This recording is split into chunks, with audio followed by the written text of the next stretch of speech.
தமிழ் கிட்ட சொல்றாரு, நீ கொஞ்சம் பார்த்து கவனமா இரு, நான் போய் அப்பத்தாவ அங்க இருந்து கூட்டிட்டு வந்துடுறேன் அப்படின்னு சொல்லிட்டு சேது சொல்லிட்டு அங்க இருந்து கிளம்புறாரு.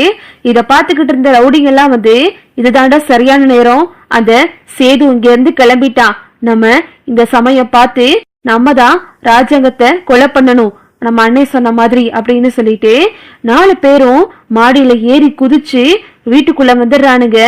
தமிழ் வெளியே உட்கார்ந்துருக்காங்க. அங்க 4 பேரும் உள்ள போயிட்டு என்ன ஏதோ சத்தம் கேக்குதே அப்படின்னு சொல்லிட்டு நினைச்சு பாக்குறாங்க.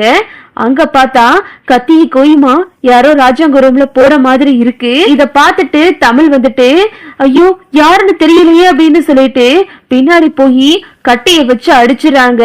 அவங்க அப்படியே மயக்க போட்டு கீழே விழுந்துடுறாங்க.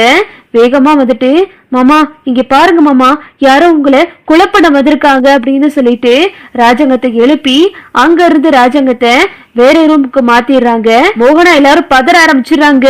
என்னங்க இதெல்லாம் அப்படின்னு சொல்லிட்டு மோகனா ஒரு பக்கம் அழுகுறாங்க. இங்கிட்டு பார்த்தா ஈஸ்வரி, சித்ரா, தாமரை எல்லாம் வந்துருதுங்க. யாரு நீ உன்னை கொலை பண்ண வந்தது அப்படின்னு சொல்லிட்டு அதிர்ச்சியா பாத்துக்கிட்டு இருக்குங்க. அப்புறம் பார்த்தா போலீஸ் எல்லாம் வந்துடுறாங்க. போலீஸ் அவங்களை போட்டு அடி அடின்னு அடிக்கிறாங்க. டேய் யாரா நீங்களா, யாரா அவங்களை அனுப்புனது அப்படின்னு சொல்லிட்டு அவங்களை போட்டு அடிக்கிறாங்க. உடனே ஐயா எங்களை விட்டுருங்கய்யா, அந்த எதிர்கட்சி தலைவர் நீதி மாறணும், இவங்க தம்பி பையன் போசும் தாயா எங்களை உங்களை கொலை பண்ண சொல்லி அனுப்பி வச்சாங்க அப்படின்னு சொன்னதும் இது கேட்டுட்டு அப்படியே அதிர்ச்சி ஆயிடுறது ராஜாங்கத்துக்கு. அப்போ அவங்க 2 பேரும் இங்கதான் இருக்காங்களா அப்படின்னு ராஜாங்க கேக்குறாரு. ஆமாங்கய்யா, இந்த காட்டுக்குள்ளதான் அவங்க 2 பேரும் இருக்காங்க, உங்களை கொலை பண்ண சொல்லிதான் எங்களுக்கு காசு கொடுத்து அனுப்பி வச்சாங்க அப்படின்னு சொல்லிட்டு அந்த ரவுடிங்க எல்லாம் உண்மையை சொல்லிடுறானுங்க. இது கேட்டதுமே தமிழுக்கு கோவம் வந்துருது. இவனுங்களை என்ன பண்றதுன்னு தான் தெரியல, உங்க பையன் போஸுக்கு என்ன சொன்னாலும் புத்தியே வர மாட்டேங்குது, ஏற்கனவே ஒரு தடவை உங்களை கொல்ல வந்தா மாமா அப்படின்னு தமிழ் நடந்த விஷயத்தெல்லாம் சொல்லவும் இதை கேட்டுட்டு ராஜாங்கம் அதிர்ச்சி ஆயிடுறாரு. என்னம்மா சொல்ற அப்படின்னு.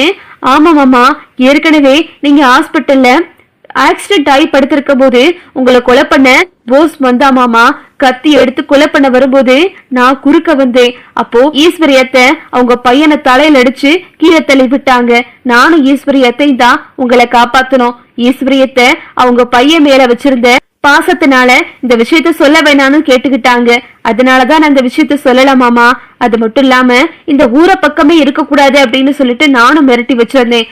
ஆனா இந்த போஸ் இன்னும் திருந்தல மாமா, அவனை நம்ம சும்மா விடக்கூடாது. நான் அன்னைக்கு விட்டதுனாலதான் அவன் இன்னைக்கு உங்களை திரும்பவும் கொல்ல வந்திருக்கான் அப்படின்னு சொல்லிட்டு தமிழ் நடந்ததெல்லாம் சொல்லவும் ஈஸ்வரி தமிழை முறைக்குது.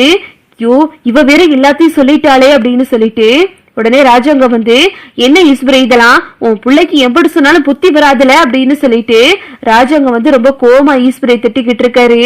மாமா அப்பதான் அவன் அம்படு பெரிய பிரச்சனையில இருந்து தப்பிச்சான், அதனாலதான் இந்த விஷயத்த சொல்லலாம் மாமா அப்படின்னு சொல்லிட்டு ஈஸ்வரி சொல்லிக்கிட்டு இருக்காங்க. உடனே போலீஸ் ஆளுகள் எல்லாம் விட்டு தேட ஆரம்பிச்சிடுறாங்க. ஒரு அவுட் ஹவுஸ்ல அந்த போஸும் நீதிமரணம் இருக்கிறத போலீஸ் பாத்துறாங்க. பாத்துட்டு அங்க போயிட்டு கையும் கழுவுமா அவங்கள பிடிச்சிட்டு வர்றாங்க. ஈஸ்வரி ஒரு பக்கம் கோவமா இருக்கு. இந்த விஷயத்த கேட்டு சேது அதிர்ச்சி ஆயிடுறாரு. போஸ போட்டு அடி அடின்னு அடிக்கிறாரு. சார் விடுங்க சார், இவங்களை நாங்க பாத்துக்கிறோம் அப்படின்னு சொல்லிட்டு போலீஸ் போஸையும் நீதிமரனையும் கைது பண்ணி கூட்டிட்டு போயிடுறாங்க. அப்பதான் ஐயோ இவனுக்கு எப்படி சொன்னாலும் புத்தியே வர மாட்டேங்குதே, ஏன்னா இப்படி இவனுக்கு புத்தி கெட்டு போய் திரியறானோ தெரியலையே, சன்னாசிக்கு ஒரே ஒரு ஆம்பளை பிள்ளை இருந்தும் அதுவும் உருப்பிடாம திரியறானே அப்படின்னு சொல்லிட்டு அப்பதான் ஒரு பக்கம் அழுதுகிட்டு இருக்காங்க. ராஜாங்க ரொம்ப நன்றிமா, நீ மட்டும் இல்ல அப்படின்னா அன்னைக்கும் சரி இன்னைக்கும் சரி நான் உயிரோடவே இருந்திருக்க முடியாதுல அப்படின்னு சொல்லிட்டு தமிழுக்கு நன்றி சொல்லிக்கிட்டு இருக்காரு.